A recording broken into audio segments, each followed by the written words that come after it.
Welcome inside, all you beautiful individuals inside and out, to League Unlock. Eric and Mark here with you guys, and playoffs have finally started. We got the weekend recap to go through all the action in North America and Europe, and we'll start in the LCS, where you had basically a rematch of 2018 spring, 3/5 of Clutch going up against TSM. TSM comes roaring in, but so did Echo Fox, and game one looked a little sketch. You were like, oh no, it's upset time again, but TSM turned it around real quick.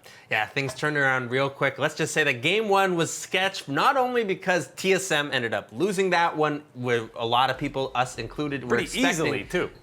We're expecting that to be a 3-0 in this series. The other thing that was sketchy for sure was the performance of Rush in this one, because, man, those were some certainly questionable Kindred ultimate choices here in this first game. Or not Kindred ultimate. Yeah, exactly. But it turned out in the favor of Echo Fox in that first game, but Team Solo Mid say, hey, okay, you know what? Let's just get a refresh here. They banned out the important members of the composition in game one for Echo Fox and said, let's see something new from you here. Let's see if you got anything else. There was nothing else left in the tank for Echo Fox. Clean performance from Team Solo Mid, making these adjustments and getting the series victory. Yeah, and in Acadian's first playoff series ever in the LCS, Broken Blade as well, first in the LCS. He did play a couple over in Turkey. I think they both played very well. Bjergsen, obviously, this is his 957th LCS Best of 5 series, but across the board, again, save for that game one, TSM looked really solid top to bottom. I think Sven had one big misposition where he got caught out and died right before a team fight, but other than that, that bottom lane was pretty clean for TSM.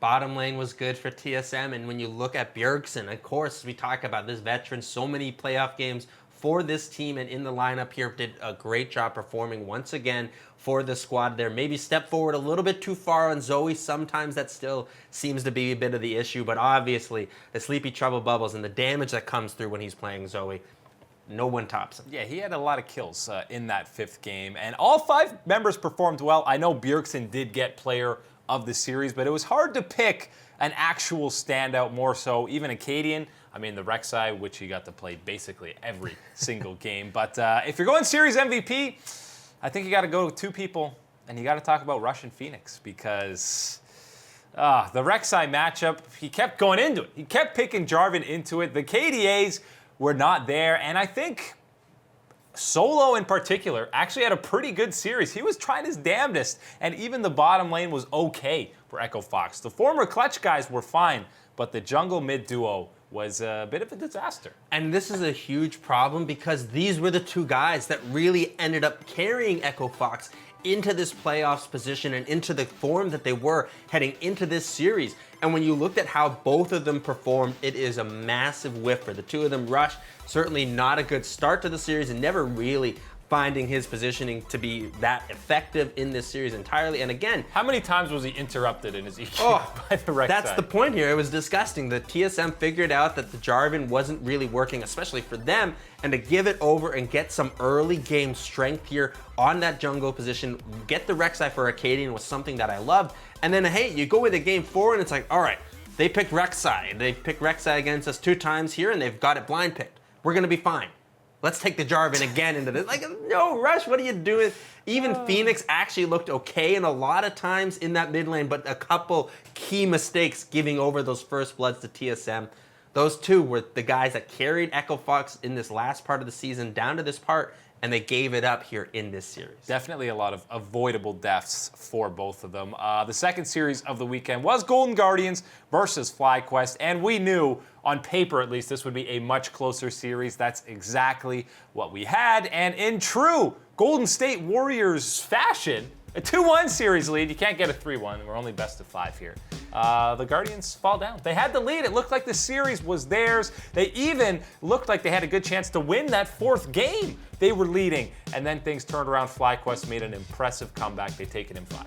Yeah, this was certainly a series where you're right. In game 4, there were opportunities for the Golden Guardians to find that poise, to shut down FlyQuest and end the series. They were not able to do that. Some massive performances here from the FlyQuest squad. Specifically, I think Pobelter and Santorin were massive difference makers in this series. Really were the ones to turn things around at many key points here for FlyQuest. And hey, this is the number 4 team now in North America moving forward, and this is going to be another strong addition as we head into the semifinals. And I think Froggen on something like the Lissandra just doesn't feel, you don't feel the same effect whatsoever when you're seeing him on something like Karthus or something you don't usually see in the mid lane these days, where he's always being spammed in the jungle. But yeah, Viper had a great performance in that game 5. Irelia is still a pretty good champion, as it turns out. And Pobelter on that Zoe was, I think he had 600 move speed average throughout that entire game. I know he got player of the series on the broadcast, but I want to give a shout out to Santorin. Yes, Pobelter's game 5 was fantastic, but I think getting them to that point, and still in that game, he was solid in that early game. He's the only member of the all-pro teams not from a top 3 squad. He performed at an all-pro level in this series. Oh yeah, and hey, breaking that eyes on curse, that's what it's all about. That's the big one. That's huge. That's been going on for quite a while now, a couple of iterations taking down some players, and Santorin says, not today, not FlyQuest, we're making it through here, and has a great series bouncing back from the illness that he had, kept them out of that tie-breaking match against Golden Guardians, steps back in for this series, and hey, this is a difference-making jungler here right now, really making an impact for his squad. And you saw in his post-game interview, he was super emotional about finally, finding success, because he's been on so many teams that have struggled, which I'm sure was difficult considering how fantastic. If you saw that Drive video, he talked about those incredible highs on TSM and how he completely fell off in his career after that. So to see him back in top 4, making it to semifinals, and one of the main reasons and driving forces why FlyQuest is there, super happy for him. And now he's got his work cut out for him against Liquid, because that's who they picked. They were scared, Mark. They couldn't pick TSM. They were scared. Steve said, hey, we're going to take TSM. Liar. It'll be all ready. Oh, he does not have it. Pants are on fire at the Team Liquid headquarters Alien War training facility. It's not good because they're going off against FlyQuest, which is, hey, that is the smart call, I think. They did beat them. If you're Team Liquid, you gotta take FlyQuest there. You're not taking Team Solo mid. But hey, would have been nice to see a little bit of some cojones here on Team Liquid taking Team Solo mid. But FlyQuest, you remember, did beat Liquid just a couple of weekends ago. So, they've still got something positive to go off of there. But yeah, you got Liquid versus FlyQuest, and of course, the El Clasico, TSM versus T9. We'll preview all that semifinal action later on this week for the LCS. Coming up after the break, it's EU's turn, and Fnatic, yeah, they're pretty darn good and still rolling through the competition, even when it comes to playoffs. Hello, everybody, and welcome back to League Unlock. Eric and Mark with you guys. Time to recap a little LEC playoff action. And if you watched any of the teasers leading up to this one, there was a lot of trash talk going on in the Fnatic versus Vitality one. And, well, only one team can trash talk now. We'll just say that. Let's just say that. Yeah, it's pretty safe to say that only Fnatic really showed up to back up that trash talk that they were laying down. And there was trash. Yeah, sad. If you want something a little bit funny here on probably what is the least funny day of the year, April Fools, you can go back and watch those teasers now and just listen to the Vitality boys talk about this series and how they're planning on dismantling Fnatic, because it didn't exactly go that way. And you heard Yamato and some of mainly just Yamato and the casters saying this is how Vitality should play these matchups in the early games of Game 1 and 2, and even Game 3. Game 1, it was clearly, all right, boys, everybody go top. Let's kill Bwipo. He's on Gangplank. Oh, please, please. How they played these was an entirely different animal, different question. Wait a minute. No, stop, guys, end it. Watch Jack end it here. Troll. See ya. You got him? Good. See you later, guys. Oh, no. Why? There was a disaster. Like, this is pretty much the entire series because they were so tilted after this. They kept sending people top. Bwipo did die a couple of times, but obviously they didn't tilt him. They tilted themselves by trying to take down Bwipo so many times. And some of the picks, obviously, the Lucian top, not so sure about that, but I get the sentiment, and it should have worked. The execution was just not even close to to working for Vitality. Yeah, and the really surprising thing here is you had some dud performances from guys that you can almost always count upon for Vitality to find a way, especially here in a series that's going to go longer than just these one-game matches, where you're expecting to find that brilliance again, to find some of that creativity that Kale's this roster is known for. Yeah, Kale's here and it's doing damage and wiping out your team. Not the type of Kale that Vitality would want to be seeing here. This was not the series that Vitality fans wanted. And I'll tell you what, I still think there's a lot of promise on this Vitality roster. I still think that they can reach a higher potential than they've shown so far. But hey, this was not it this past weekend here, and some changes need to happen with this communication in order to reach those levels. Yeah, I mean, the bottom lane in particular, Reckless and Hylissang really didn't have to do much this entire series because Attila and Jack Troll were making a lot of mistakes. I mean, Cabo and Mowgli played decently, but outside of that, just too many mistakes from Vitality. And the main guy capitalizing on those mistakes was obviously Broxa. He had some incredible early games. For the last 4 weeks now, basically, he's looked more like he did at the 2018 World Championship. He's clearly the best jungler in EU right now. Oh yeah, and what I want to talk about here quickly with Broxa getting this attention as the series MVP, got to give a quick shout out to Nemesis, because I think this job that Nemesis is doing in lane, and especially earlier on in his matchups, has been allowing Broxa to have better chances in that area, to try and snowball that sometimes as his preferred route at the early point. I think that has allowed Broxa to get these better starts partly, and of course, his own role as the game has moved on has still been so stellar in important moments for Fnatic. Yeah, and you could argue maybe you give Bwipo a shout out too, just for just absorbing the most pressure you'll ever see in that top lane. But yeah, Nemesis, anytime he's not on Lissandra, I'm getting excited to see what this guy can actually do, because he's been playing a lot of that. We saw the Kale of his absolutely unleashed. Obviously, he got the Penta, but he had some slick outplays even before that. He got disgustingly fed, obviously. Him and Broxa were just completely destroying throughout the early and mid game in that third game. And Broxa, he's a unit. He smashes. What can you say about this Fnatic squad? This is the redemption here for them finally seeing the full force of this squad in spring of this new roster with Nemesis in the mid lane, like what we're seeing here as they move on in playoffs. And the second round, or the second string of playoff games, we knew SK versus Splyce would be closer than the Fnatic Vitality one. I mean, that 3-0 is basically what people were expecting. Maybe I thought this one might go to 5. It ended up going to 4, but there were some real back and forth games. 3 of them went 40 minutes plus, which of course, that's all you expect when Splyce is playing. But this game had a lot of interesting storylines. The back and forth battle between Selfmade and Xerxes in the jungle was definitely a treat to watch. Oh, that was a real treat. Absolutely watching that duel go on there in this matchup here. I think when you're talking about SK versus Splyce, yes, you were expecting it to be these matches that would go longer, but that's exactly what Splyce wants. We've been talking about how they've improved and how they look different from other iterations of Splyce. Well, it still remains that they want to get to late game and play around Chovy with the strength here, but it's been a little bit more aggressive at times in the mid game to get to positions of strength when they're getting towards these later games here. It's easier when you're Vel'Koz. He spikes. Absolutely. Quite a bit different when you're getting that true damage to come out here. Some unique compositions here from Splyce, as well as strong performances, lead them to the victory in this series. And obviously, the big question mark people like to talk about, as you see here, Selfmade getting completely blown up. Why is that Rek'Sai so squishy, Mark? Well, it's probably because he built an Infinity Edge. Now, I understand in solo queue, you're like, my teammates are terrible, I'm just going to carry, I'm going to get fed on this Rek'Sai and 1v9. I'm going IE. You got a team. That's a crazy build, man. Right. Game 4, elimination match. It's one of those ones where you can understand it in maybe like a vacuum type of situation of, yeah, okay, this is it. You got to have your damage. You're the guy nuking people, but that's not it. That's not what should be going on whatsoever here. That is the wrong decision in the purchase, and it was a hugely costly mistake for the squad. A sad end to what was an incredible split for Selfmade and SK, but the player of the series obviously has to be Chovy.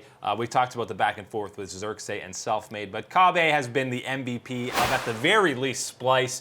Obviously played at an all-pro 80 carry level, and in these games that they were winning, he didn't have to do much in that Vel'Koz game. But the Zaya and Vayne game that they did come away with a win. A couple of these fights were on a knife's edge, and it was the play mechanics, positioning, and Chovy that completely turned it around. Chovy played fantastic this series and was really the difference maker for Splyce, and having that consistent damage dealer, always trying to find a way to stay alive and target the right champions here. Absolutely what Chovy was doing so well for them. And this is a really feels good story here type of situation. That Chovy has been this long-standing member with the Splyce organization, and to see him be the one getting the recognition here for getting this type of playoff series victory in the first playoffs of the LEC, that feels good. Good to see and good to watch get Chovy this Player of the Series award. And now it's just all the more exciting. Fnatic versus Splyce in round 2. Chovy versus Reckless.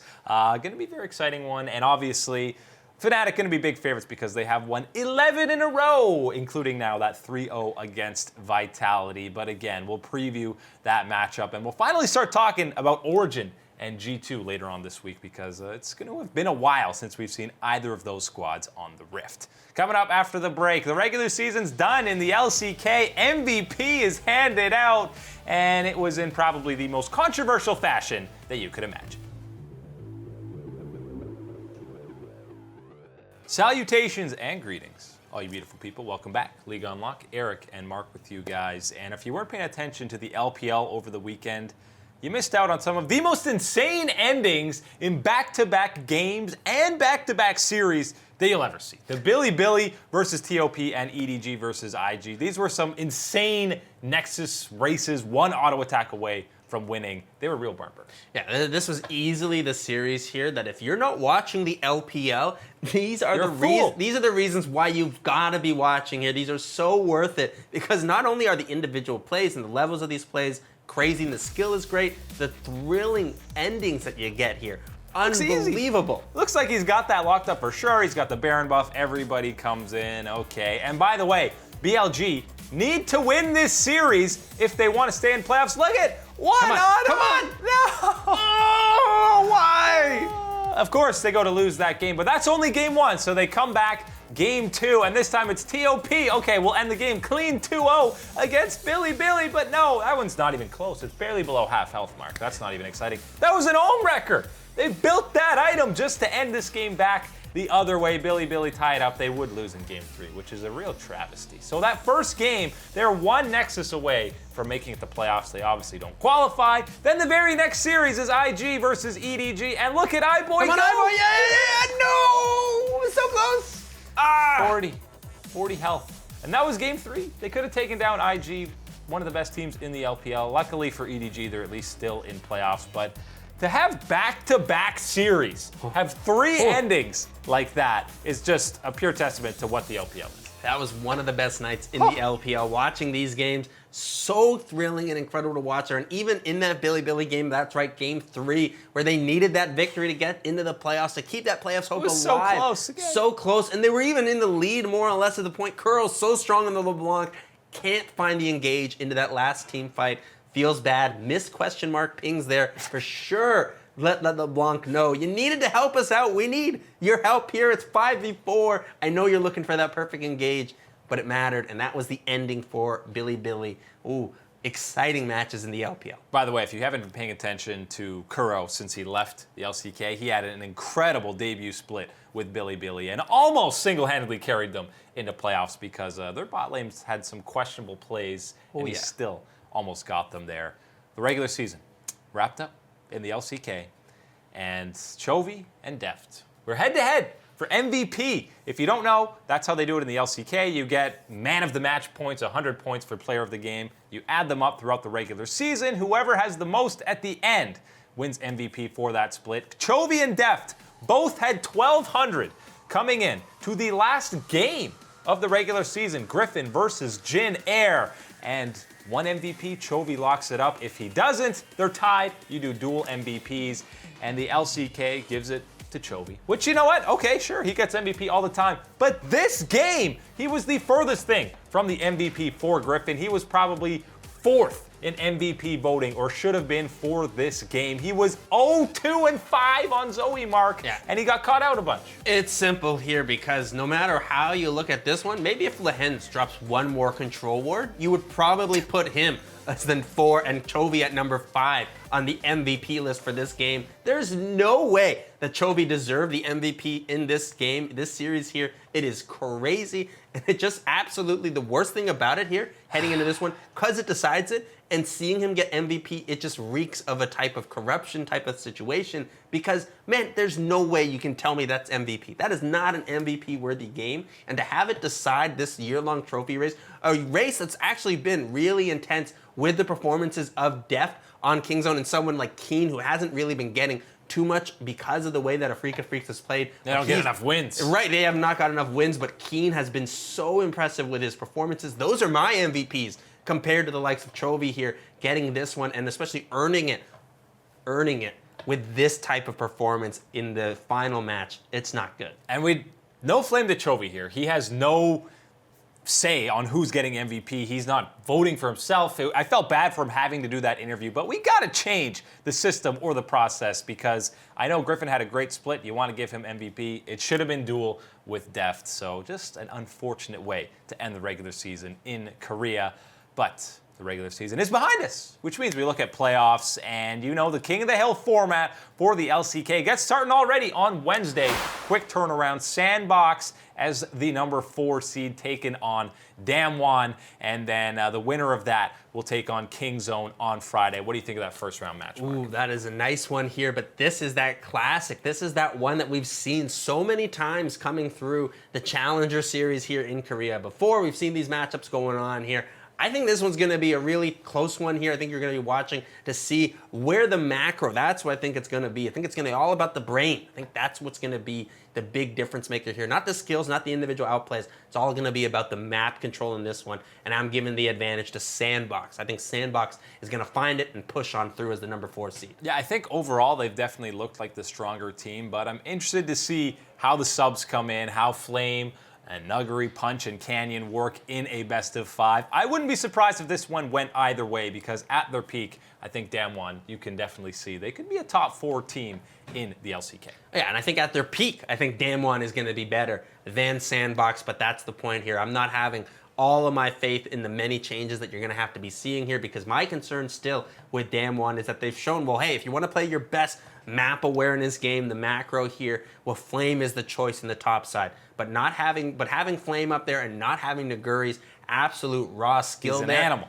That's a big loss here for this squad. So finding that balance is going to be key, and I don't think they're going to find it fast enough against Sandbox. LCK playoffs are on Wednesday. LPL gets going on Thursday. They are set. The top 8 teams. The first round, you got World Elite versus JD Gaming, who just played this past weekend with WE taking them down. And then Sino Dragon actually finished as the higher seed over EDG. The winner of that first matchup, WEJD, plays RNG, and Sino versus EDG, the winner plays TOP, and of course, FPX and IG are still waiting even beyond that right in the semis. Hey, we said a lot of things about WE this year, the disappointments of Turned how it on. far they've fallen, but they've turned it on here in this kind of second half of this split for the LPL, looking good, and hey, they're in playoffs again. Would be nice to see them internationally. Yeah, the World Elite and EDG both kind of look dead in the water at points in the LPL season, but they both bounced back in a big way. You can't kill the old gods in China. Playoffs out east going to be very exciting. That's all the time today for League Unlock. Eric and Mark with you guys as always. Thank you for joining us, and we will see you next time.